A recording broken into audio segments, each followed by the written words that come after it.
आज की वीडियो में हम बात करते हैं basic structures of C plus plus program. पिछले वीडियो में हमने बात किया था about introductions and different between C and C plus plus program language. In this video, I will talking about basic structures of C++ program.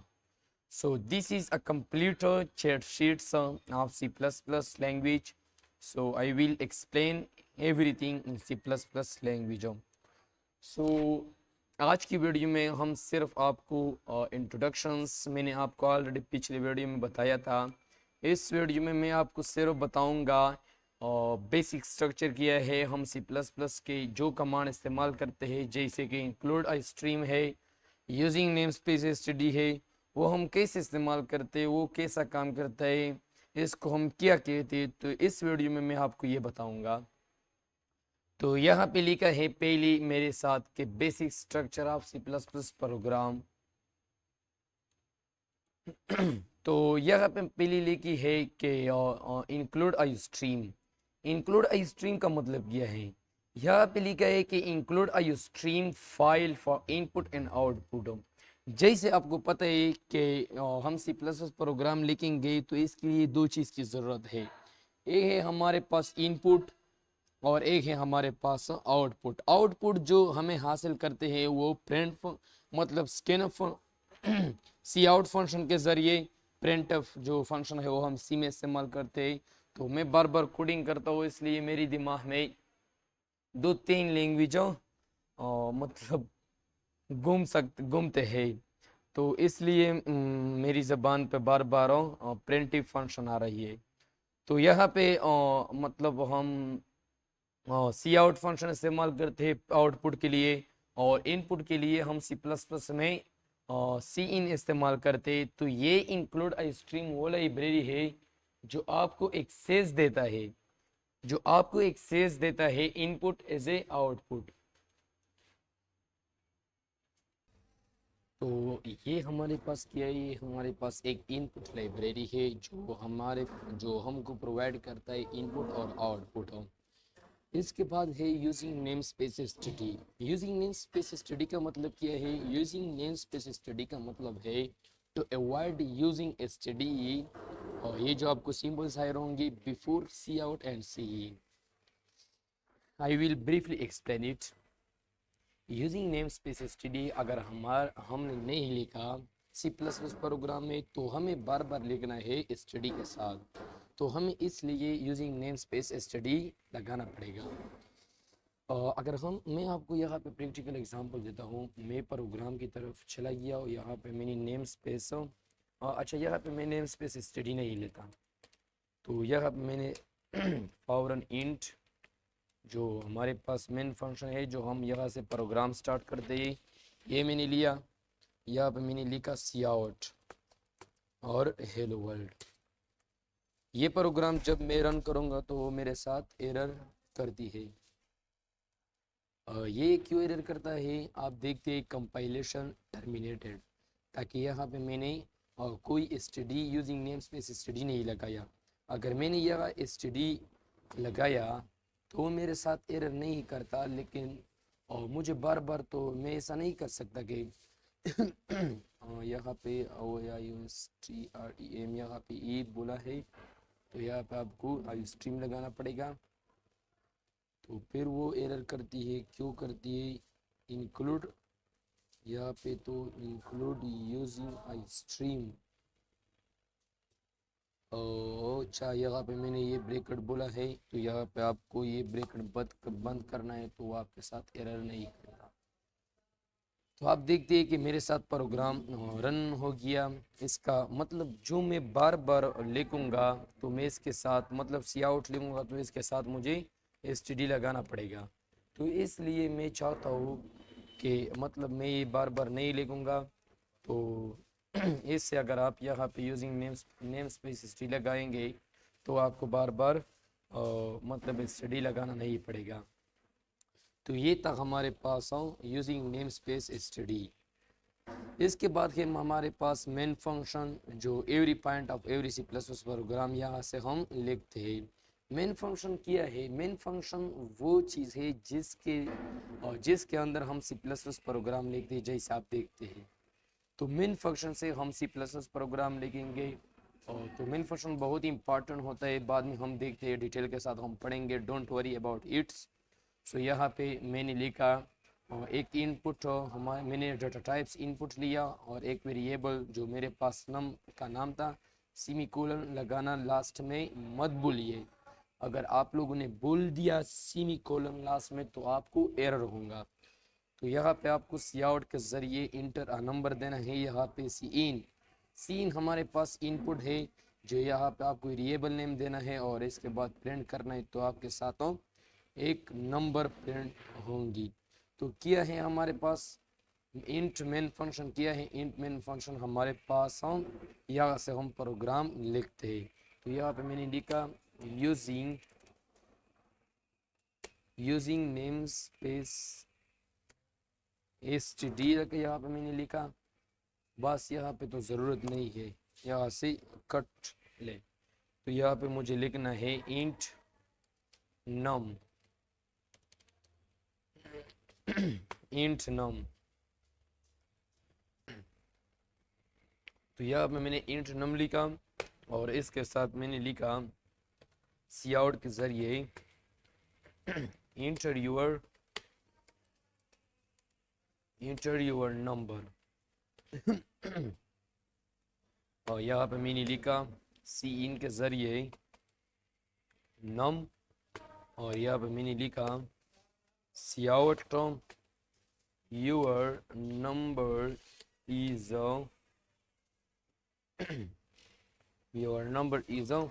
नम। तो मैंने इसे programme लिखा, जब मैं रन करूँगा तो आपके साथों ऐसा रिजल्ट शो करता है। यहाँ पे मैंने नंबर दिया 12, और वो कह रही है कि योर नंबर इज 12। तो आप सीन के ज़रिए हम बाद में देखते हैं, हम सी आउट के ज़रिए मतलब सीन के ज़रिए हम डिफरेंट प्रोग्राम लिखते हैं। जैसे मैं यहाँ पे आपको लिखूँगा स्ट्रिंग नेम, तो यहाँ पे आप स्ट्रिंग नेम भी ले सकते हैं। जैसे यहाँ पे मैं लिखूँगा कि सी आउट के ज़रिए इंटर योर नेम, तो वह भी लिख सकते हैं हम, मतलब डिटेल के साथ पढ़ेंगे। सिर्फ मैं आपको एग्जांपल देता हूँ, सी इन किया है मेरे पास, वो भी हम बाद में पढ़ेंगे विद मोर एक्सप्लेनेशन। तो यहाँ पे मैं लिखूँगा कि सी इन नेम मैंने लिखा, और यहाँ पे मैं लिखूँगा cout your name is name. यहाँ पे मैंने लिखा कि तुम्हारा नेम किया है। तो यहाँ पे मैं प्रोग्राम मतलब रन करूँगा। जब मैं प्रोग्राम रन करूँगा तो वो मेरे पास यूज़र से इनपुट मांगता है। तो मैंने नाम दिया सॉफ्टवेयर इंजीनियर। तो आप देख सकते हैं कि your name is a software engineer. तो सॉफ्टवेयर इंजीनियर वो क्या है, ये इनपुट है जो हम यूज़र से लेते हैं। इसके बाद मैं अपनी नोट्स की तरफ जाता हूँ और आपको डीपली एक्सप्लेन करता हूँ यहाँ पे फिर। तो ये था हमारे पास basic structure of C plus plus program. इसके बाद हम पढ़ने वाले हैं about comments. C plus plus में कमेंट किया है और हम कैसे डिफाइन करते हैं। ऐसा समझो कि अगर हम एक प्रोजेक्ट बनाते हैं या कोई और चीज़ बनाते हैं सी प्लस प्लस में, ये कमेंट सिर्फ सी प्लस प्लस में नहीं, आपको जितना लैंग्वेज मिलेगा जैसे जावा, सी, कॉटलिन, पाइथन्स और जितना लैंग्वेज है आपको वहाँ पे सी प्लस मतलब कमेंट मिलेगा। तो कमेंट ऐसा समझो कि अगर आप एक प्रोजेक्ट करते हैं या कोई और चीज़ करता है और आप ये चाहते हैं कि प्रोजेक्ट के साथ में एक्स्ट्रा इंफॉर्मेशन लिखो ताकि लोग उसे देख ले और अच्छी तरह समझ ले कि ये प्रोजेक्ट इसके बारे में है, इस मतलब ये पे एप्स है, ये इसने इसलिए बनाया है, इस चीज़ में हम इस ऐप में हम ये काम भी कर सकते हैं। तो अगर हम एक्स्ट्रा इंफॉर्मेशन ऐड करना है तो हमें कमेंट लिखना है। कमेंट किया है वो ignorable parts of the any codes any program होता है, जो कंपाइलर उसे नहीं जानता, कंपाइलर उसे एग्जीक्यूट नहीं करते। Comment are used for providing an explanation of the code that makes it easier for others to understand the functionality of the code. Comment हम इस्तेमाल करते हैं तो कोड, तो अगर हम ये चाहते हैं कि providing an explanation of the code, अगर हम कोड की एक्सप्लेनेशन करेंगे और हम ये नहीं चाहते कि जो मैंने एक्सप्लेनेशन लिखा है कोड के साथ वो भी एग्जीक्यूट होंगे, तो मैं ये नहीं चाहता, इसलिए हम कमेंट इस्तेमाल करते हैं। It is easier for other to understand the functionality of the code, वो दूसरे के लिए किया है अंडरस्टैंडेबल है। अगर हम लेट सपोज मैं एक वेबसाइट बनाता हो या ऐप बनाता हो, जो चीज़ मैं बनाता हो, तो मैंने एक्स्ट्रा इंफॉर्मेशन ऐड किया, मैंने ऐसा लिखा कि ये वेबसाइट मैंने इस बिज़नेस के लिए बनाया है और इस वेबसाइट में मैंने ये API यूज़ किया है, ये तो गूगल API मतलब गूगल जेमिनी API है या ओपन AI API है, और यहाँ पे मैंने मतलब API का नाम इस्तेमाल किया। तो हम AI ट्यूटोरियल्स मैंने ऑलरेडी आपको शुरू किया है। आप इंशाल्लाह सिर्फ आपकी दुआ है, जल्द से जल्द मैं आपको डेटा साइंस कोर्स भी अपलोड करूँगा और आप भी वो भी जल्द ख़त्म होंगी। तो यहाँ पे यहाँ पे लिखा है it is for other side, ये मैंने डिस्कस किया ऑलरेडी। तो अगर मैं चाहता हूँ कि ये कोड मतलब एक कोड के साथ मैंने मोर एक्सप्लेनेशन ऐड किया, तो ऐसा समझो कि अगर दूसरी बंदा उससे पढ़ते हैं और एक्सप्लेनेशन दिख दे, तो इस बंदे को ये आसानी होंगी कि ये कोड में मतलब जो गूगल जेमिनी इस्तेमाल है या ओपन AI इस्तेमाल है, तो इस लिए हम कमेंट इस्तेमाल करते हैं। तो कमेंट हम कैसे इस्तेमाल करते हैं, मैं यहाँ पे आपको प्रैक्टिकल इम्प्लीमेंटेशन करवाऊँगा। तो यहाँ पे जब मैं कमेंट मतलब ये हमारे पास क्या है, ये कमेंट है, ये हमारे पास कमेंट है डबल स्लैश, यहाँ पे मैंने लिखा कि दिस इज, यहाँ पे मैंने डबल स्लैश लिखा और यहाँ पे मैंने लिखा this is a input functions that we take input from the user. So I write like this, so it is called a command. इसके बाद कमेंट हमारे पास दो किस्म का होता है, one is the single line comment and the second one is a multi-line comment. Multi-line comment, तो I will explain it now. Single line comment है जो मैंने आपको यहाँ पे लिखा डबल स्लैश, और मल्टी लाइन कमेंट क्या है, मल्टी लाइन कमेंट हम ऐसा लिखते हैं, so multi line comment I right like this. यहाँ पे आपको लिखना है और टॉप पे आना है तो यहाँ पे आपको स्लैश लगाना और इसके बाद स्टेरिक ऑप्शन देना है, फिर यहाँ पे जो आप बंद करते हैं तो यहाँ पे आपको स्टेरिक लगाना है और फिर स्लैश देना है। तो ये हमारे पास क्या है, वो हमारे पास है मल्टी लाइन कमेंट्स। यहाँ पे ऐसा लिखा है कि there are two types of comment, single line start with double slash and multi line start with slash asterisk and is with the asterisk slash. तो ये मैंने आपको ऑलरेडी बताया था। तो ये था हमारे पास कमेंट, जो हम कमेंट कैसे इस्तेमाल करते हैं। यहाँ पे मैं आपको एग्जांपल दे दूंगा, आप एग्जांपल भी देख सकते हैं। अगर आपको मेरी कोर्स समझ नहीं आती तो वो आप भी देख सकते हैं। मैं आपको एक की बजाय दो दो तीन तीन एग्जांपल दे दूंगा ताकि आप अंडरस्टैंड अच्छी तरह होंगे। तो ये था हमारे पास कमेंट। इसके बाद हम बात करेंगे वेरिएबल के बारे में कि वेरिएबल क्या है। A variable is a container used to store data values and must be declared before they can be used. ऐसा समझो कि वेरिएबल हमारे पास एक डब्बा होता है। वेरिएबल क्या है, हमारे पास एक डब्बा होता है जो हम इसमें वैल्यू स्टोर करता है। यहाँ पे मैं सिर्फ आपको प्रैक्टिकल एग्जांपल देता हूँ। यहाँ पे मैं लिखूंगा एक सेली, यहाँ पे मैं लिखूंगा एक सेली ड्रा। तो जब वो मैं ओपन करूंगा तो मैं आपको एग्जांपल दे दूंगा तो आप भी समझेंगे इंशाल्लाह। तो वेरिएबल हमारे पास एक ऐसा डब्बा होता है मेमोरी में। अगर यहाँ पे मैंने मतलब नेम दिया, वेरिएबल को मैं नेम असाइन करूँगा। पहले आपको यहाँ पे डेटा टाइप्स देना है, जैसे मैं इंट दे सकता हूँ, इसके बाद फ्लूट वैल्यू भी फ्लूट दे सकता हो, स्ट्रिंग दे सकता हो, चार भी दे सकता हो, कॉम्प्लेक्स भी दे सकता हो, शॉर्ट दे सकता हो। ये हमारे पास क्या है, ये सब डेटा टाइप्स है। तो I will see you later, don't worry about that.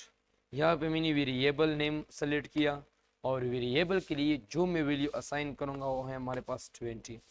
तो ये 20 के लिए जब मैं ये वेरिएबल में स्टोर करूँगा तो ये 20 के लिए मेमोरी में ऐसा जगह बन जाएगी, जैसे आप देखते हैं मेमोरी में ऐसा जगह इसके लिए बन जाती है। तो वेरिएबल हमारे पास एक कंटेनर होता है। सो यहाँ I will write definition. Variable is a container for storing a value. So variable हमारे पास एक कंटेनर होता है जो हम इसके अंदर वैल्यू स्टोर करते हैं। तो वेरिएबल के बारे में I hope you will be understand कि वेरिएबल क्या है, वेरिएबल हम कैसे इस्तेमाल करते हैं। इसके बाद यहाँ पे मैं आपको पेयर वेरिएबल के बारे में कुछ बताऊंगा। A variable is a container used to store data values. Variable हमारे पास एक कंटेनर होता है जो हम उसे इस्तेमाल करते हैं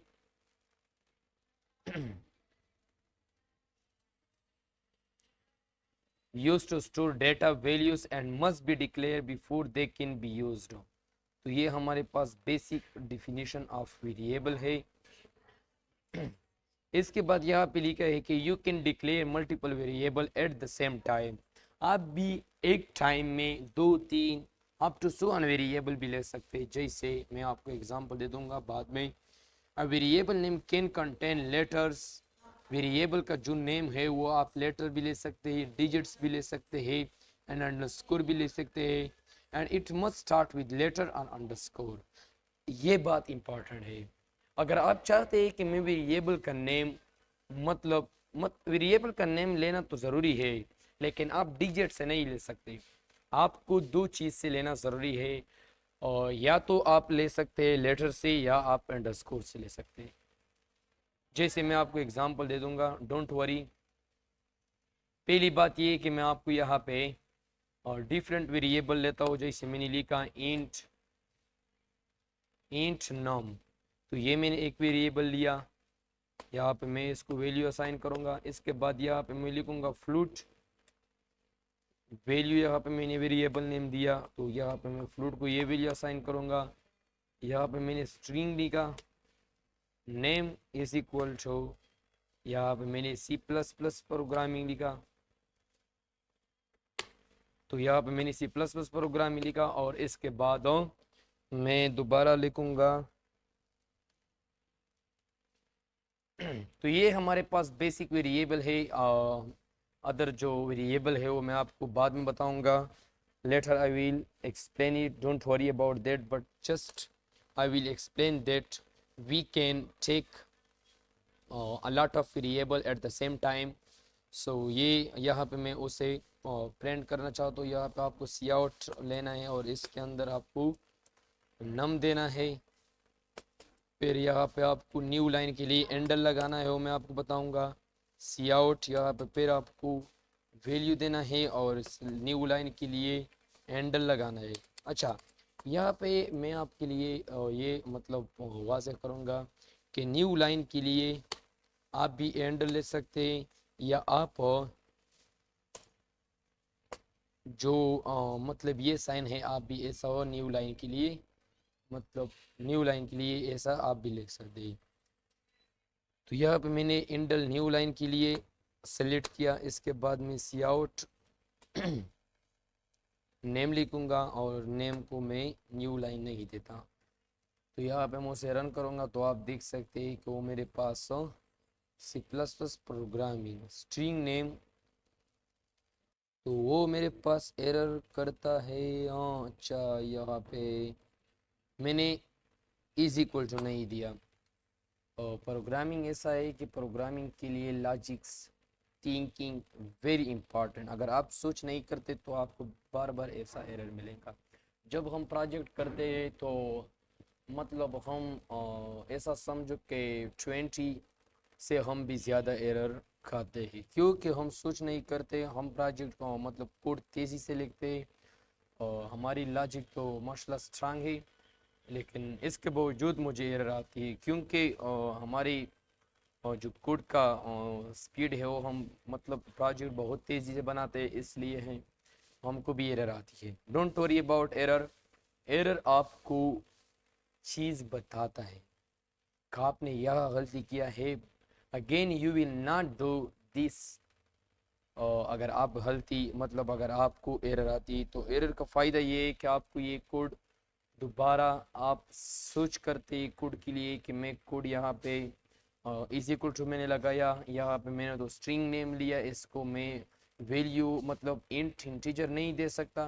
तो ऐसा समझो कि मतलब हमारे पास एरर अच्छा आता है, लेकिन एरर का सॉल्व करना इम्पॉर्टेंट है। अगर आपको एरर आता है और आपने कोड कॉपी किया और चैट जीपीटी में पेस्ट किया कि और ये एरर क्यों आती है, don't worry, it's very important. Chat GPT आपको एक प्रॉब्लम सॉल्व करती है। आज की दौर में एआई मॉडर्न एरा है, एआई के दौर में अगर आप कोड खुद लिखते हैं तो आप बहुत पीछे हैं। तो सिर्फ मैं आपको यहाँ पे कंसेप्ट देता हूँ, बाकी आज के दौर में एआई सब कुछ करती है। तो आप देखते हैं कि मेरे पास प्रोग्राम अच्छी तरह रन हो गया। तो यहाँ पे आपको फिर यहाँ पे लिखना है कि हम मतलब वेरिएबल को जो नेम देते हैं वो हम मतलब यहाँ पे मैंने स्ट्रिंग दिया, यहाँ पे हम नंबर से नहीं दे सकते। वेरिएबल का नेम हम नंबर से नहीं दे सकते, नहीं ले सकते। वेरिएबल का नेम जो है ना वो या तो लेटर होना चाहिए या तो अंडरस्कोर होना चाहिए। तो आप भी ये बात ध्यान से सुनो। तो ये हमारे पास किया था वेरिएबल, जो मैंने आपको यहाँ बताया था। आइडेंटिफायर किया है, आइडेंटिफायर हमारे पास यूनिक नेम होता है given to a variable so they can recognise individually in a programme.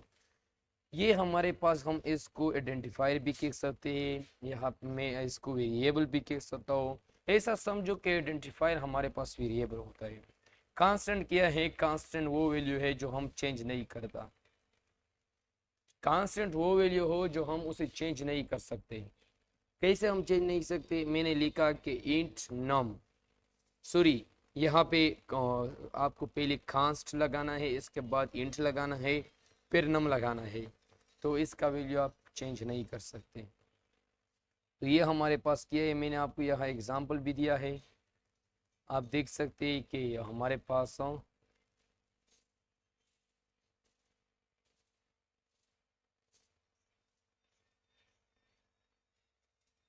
तो यहाँ पे आप देख सकते हैं कि declaring a variable. Declaring a variable का मतलब ये है कि मैंने पहली मतलब डेटा टाइप्स लिया, फिर मैंने किया वेरिएबल नेम। तो ये हमारे पास ये हमारे पास वेरिएबल नेम होता है। जैसे डबल हम लेते हैं, डबल को हम वैल्यू ज़्यादा देता है, 4 में हम लेटर एक लेटर भी स्टोर करते हैं, स्ट्रिंग नेम हम जॉन भी दे सकते हैं, यहाँ पे मैंने प्रिंट किया था। तो ये था हमारे पास वेरिएबल जो मैंने आपको ऑलरेडी बताया था। If you not understand about variable, then go to in the comment section and write a comment that I am not understand about the first lecture of C++. So this lecture is enough. I will see you next lecture.